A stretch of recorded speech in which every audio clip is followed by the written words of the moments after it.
एकादशी को व्रत रखने वाले सारे विष्णु भक्ता ने मारी तरफ से घनी घनी राम राम। आज की वीडियो में आप जानांगा कि फागुन के महीने में कृष्ण पक्ष में एकादशी आवे, वो व्रत कितनी तारीख ने रखना है और इन दिन आपने कौन सी कथा सुननी है। तो थारे सारा विनती है कि इन वीडियो ने अंत तक ध्यान पूर्वक सुनियो और दूसरे विष्णु भक्ता ने भी भेजियो। फागुन के कृष्ण पक्ष में आने वाली एकादशी ने विजय एकादशी के नामों जानो जावे। आपने हिंदू धर्म के अंदर एकादशी के व्रत ने बहुत ही महत्वपूर्ण मान्यो जावे। सारे व्रताओं सारा बड़ो व्रत एकादशी को व्रत हुए और एकादशी के व्रत के अंदर विजय एकादशी को व्रत बहुत ही ज्यादा पुण्य फलों की प्राप्ति देना हुए। एकादशी के दिन व्रत रख के एकादशी को महात्म्य और कथा सुना तो यूं अपना सारा पाप नष्ट हो जाए। विजय एकादशी को व्रत आपके नाम के अनुसार 10 दिशाओं में विजय दिलाना हुए कि वह भी जको भी मनुष्य विजय एकादशी को व्रत करे बिना कभी भी हार को सामनो को नहीं करना पड़े। इन व्रत के प्रभाव से मनुष्य का नुआ पुराना सारा पाप नष्ट हो जाए। विजय एकादशी को व्रत कोई भी नयो काम शुरू करने वास्ते बहुत ही ज्यादा अच्छो मान्यो गयो है। इन दिन अगर कोई मनुष्य आपके नए काम की शुरुआत करे तो बिन्हें बहुत ही ज्यादा सफलता मिले और खूब लाभ प्राप्त हुए। विजय एकादशी के व्रत को फल इतो ज्यादा हुए कि जितो आपने सोने दानू, भूमि दानू, अन्न दानू और गऊ दानू भी कोनी मिले। तो इस साल 2024 के अंदर विजय एकादशी को व्रत 6 मार्च बुधवार ने रखो जावेगो। तो अब आप सुनांगा विजय एकादशी की व्रत कथा। तो इन कथा ने श्रद्धा भावों पूरी सुनियो और आपके भाई बंधुआ ने भी भेजियो। कथा शुरू करने से पहला कमेंट बॉक्स में लक्ष्मी नारायण की जय हो जरूर लिखियो। एक बारी धर्मराज युधिष्ठिर भगवान श्री कृष्ण ने कहने लग्या कि हे जनार्दन, फागुन के महीने के अंदर कृष्ण पक्ष में जकी एकादशी आवे बिंगो नाम की है, बी व्रत ने करने की विधि की है और ये व्रत के अंदर आपने कौन सी कहानी सुननी चाहिए और इंशु आपने किसे फलों की प्राप्ति वे। आज थे मन सब कुछ बताओ, मेरे सुनने की बहुत ही ज्यादा इच्छा होने लग रही है। तो युधिष्ठिर की बात सुन के भगवान श्री कृष्ण कहने लग्या कि हे राजन, फागुन के महीने में कृष्ण पक्ष में जकी एकादशी आवे बिंगो नाम विजय एकादशी हुए। बिंगे व्रत के प्रभाव मनुष्य ने विजय की प्राप्ति हुए। ओह व्रत सारे व्रता में उत्तम मान्यो जावे। बिया भी एकादशी को व्रत सारे व्रता में श्रेष्ठ है, पर विजय एकादशी को व्रत सारे एकादशिया में सारा अच्छो मान्यो जावे। इन दिन व्रत रख के एकादशी की कथा सुना, इंगो मातम्य सुना या पढ़ा या किन्हीं दूसरे ने सुनावा तो अपना सारा पाप नष्ट हो जाए। आज मैं थाने एक कथा सुनाऊं जकी पिता में ब्रह्मा जी नारद जी ने सुनाई।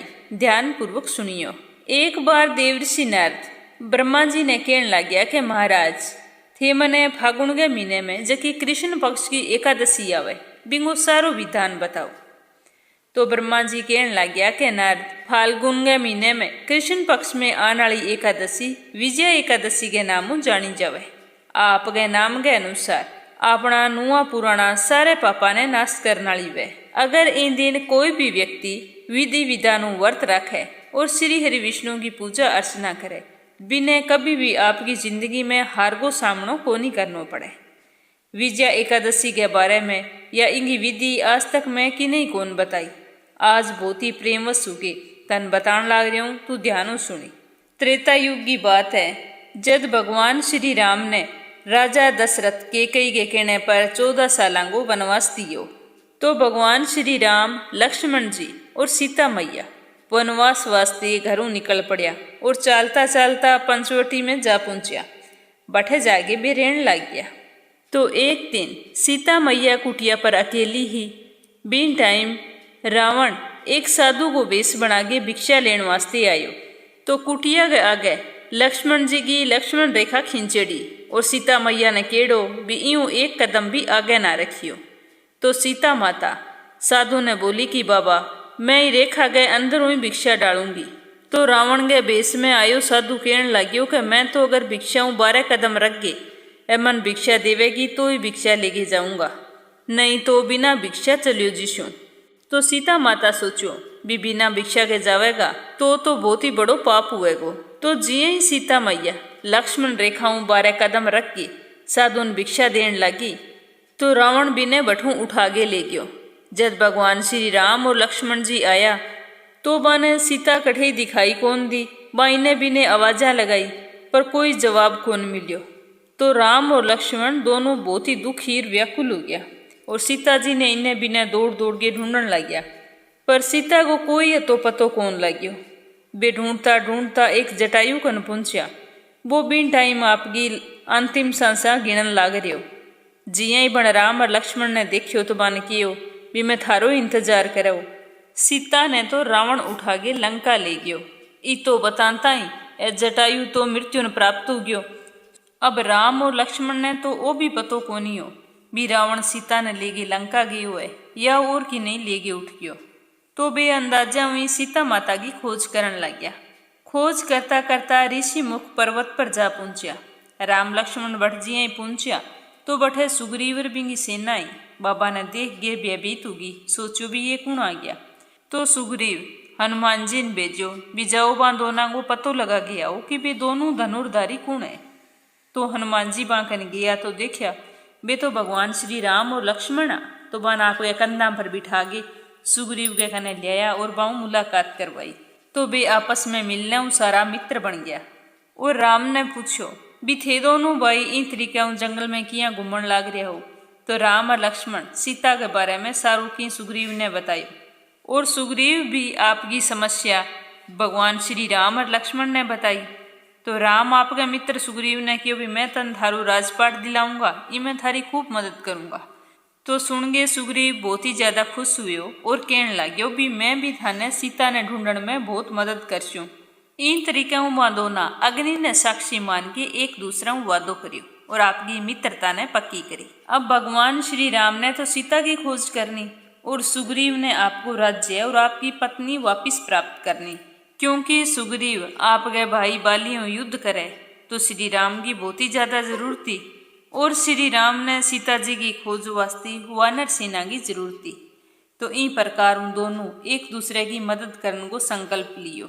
फिर पहला बाली को वध करके सुग्रीव ने बिंगी पत्नी और बिंगो राज्य वापिस दिलायो। बियों बाद हनुमान जी लंका में जाके सीता माता को पतो लगायो। आगे सारू की भगवान श्री राम ने बतायो। तो भगवान श्री राम सुग्रीव की सारी वानर सेना और संपत्ति लेके लंका कानी प्रस्थान करियो। अब लंका पहला समुद्र आ गयो। तो इतो बड़ो समुद्र देख के राम लक्ष्मण ने कहने लग गया कि आप इस समुद्र ने किया पार करांगा। तो लक्ष्मण जी बोलिया कि हे पुराण पुरुषोत्तम थे तो आदि पुरुष हो, थे सारो कुछ जानो के 28 आधो योजन दूरी पर कुमारी द्वीप के अंदर वकदालबिया नाम का मुनि रेवे। अगर बांगे कने जागे इस समस्या के बारे में बताओ तो वे यहाँ जरूर कोई उपाय बतावेगा। तो लक्ष्मण जी की बात सुन गए और श्री रामचंद्र जी ऋषि के आश्रम पर गया और बैठे जागे। ऋषि ने प्रणाम करके एक और बैठ गया। तो ऋषि पूछने लग गया कि हे राम थारो अठे आनो किया हो की बात है, कोई समस्या है तो मन बताओ। तो राम जी कहने लग गया कि हे ऋषि मैं मेरी सेना के सगे ठाड़ हूँ और मैं लंका जाना हूँ। इन तरीका हूँ भगवान श्री राम ऋषि ने सारी आप बीती बताई और कहने लग गयो कि लंका जान शू पहला समुद्र बीच में आवे, मेरी समझ में को नहीं आवे भी इस समुद्र ने पार किया करा थे। इन्हें पार करने को कोई मन उपाय बताओ, ई वास्ते मैं थरकन आयो। तो ऋषि बोलिया कि राम जे कि फागुन के महीने के अंदर कृष्ण पक्ष में एकादशी आवे, बी एकादशी ने विजय एकादशी के नामों जानियो जावे। आ हर मनुष्य ने विजय देने वाली वे। अगर ई एकादशी को व्रत थे पूरे श्रद्धा भावों नियमों करो तो थारी निश्चय ही विजय होगी और थे समुद्र ने भी पार कर लियोगा। तो भगवान श्री राम कहने लग गया कि हे मुनिवर मनी व्रत की विधि तो बताओ, ई व्रत ने किया करी जाए, इनका सारा नियम भी मन बताओ। तो श्री राम की बात सुन के ऋषि कहने लग गया कि इन एकादशी के व्रत की विधि आ है कि 10वीं के दिन सोने को, चांदी को, तांबे को या फिर मिट्टी को एक घड़ो बनाओ। बी घड़े ने जलूं भर के रख दियो, बिंगे ऊपर 5 पल्लव रख के और वेदिका स्थापित करो। और घड़े के नीचे सतनजा यानी कि 7 अनाज और बिंगे ऊपर जो रखो और बिंगे ऊपर बाद में श्री नारायण भगवान की सोने की मूर्ति स्थापित करो और दूसरे दिन एकादशी के दिन सुबह जल्दी स्नान आदि व्रत उगे, धूप दीप निवेद्य नारियल भगवान विष्णु की विधिवत पूजा करो। बाद में सारे दिन घड़े के सामने बैठ गए मन ही मन विष्णु भगवान का जाप करता रहो, और रात ने भी बीन तरीका में बैठा जागरण करो, विष्णु भगवान का भजन कीर्तन करो। और द्वादशी के दिन नित्य नियमों निवर्त उगे, अरबी घड़े को कोई सुपात्र ब्राह्मण ने दान कर दियो। अगर राम तू ये व्रत ने पूरे श्रद्धा भाव तेरे सेनापतियां सागे करे तो मन पूरा विश्वास है कि जीत थारी ही हुएगी। तो व्रत को सारो विधान सुन गए रामचंद्र जी तो बहुत ही ज्यादा खुश हुआ। ऋषि ने प्रणाम कर गए और बठू वापिस आ गया। जिया ही फाल्गुन कृष्ण पक्ष की एकादशी आई तो भगवान श्री राम आपकी सेना गसा कहे पूरे विधि विधानों श्रद्धा भावों ओ व्रत करियो, और भी व्रत के प्रभाव में लंका पर विजय प्राप्त कर गई, सीता ने वापिस ले गया आया।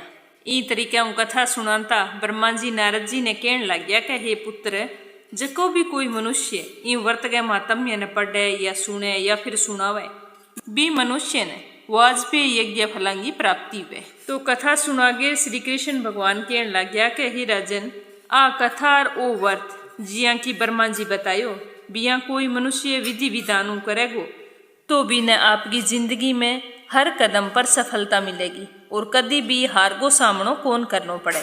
तो आई विजया एकादशी की कथा सुनगे थाने किया लगी कमेंट बॉक्स में जरूर बताइयो। अगर थे चैनल ने सब्सक्राइब ना करियो है तो जरूर करियो। लक्ष्मीपति नारायण के आशीर्वादों थारे जीवन में सुख समृद्धि और शांति हमेशा बनी रहे। मारी तरफ से एक बार फिर थाने घणी घणी राम राम।